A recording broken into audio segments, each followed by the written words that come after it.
అమ్మ 9 నెలలు మోస్తే నాన్న 25 ఏళ్ళు. రెండూ సమానమే అయినా నాన్న ఎందుకో వెనకబడ్డాడు.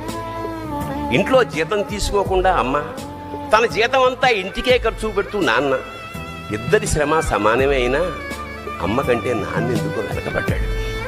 ఏది కావాలంటే అది వడ్డీ పెడుతూ అమ్మ, ఏది కావాలంటే అది కొని పెడుతూ నాన్న, ఇద్దరి ప్రేమ సమానమే అయినా నాన్న ఎందుకో బాగా వెనకబడ్డాడు. ఫోన్లోనూ అమ్మ పేరే, దెబ్బ తగిలినప్పుడు అమ్మా అని పిలవడే, అవసరం వచ్చినప్పుడు తప్ప మిగతా అప్పుడు గుర్తురానందుకు నాన్న ఎప్పుడైనా బాధపడ్డా? అమ్మకి అన్నో కొన్నో బంగారు నగలు, నాన్నకి బంగారు అంచున్న పట్టు పంచి ఒకటి. నాన్న ఇలా వెనకబడిపోవడానికి కారణం ఆయన మా అందరికీ వెన్నెముక కావడమే. వెన్నెముక వెనక ఉండబట్టే కదా దన్నుగా నిలబడగలుగుతున్నాం. ఇదేనేమో నాన్న వెనకబడిపోవడానికి కారణం.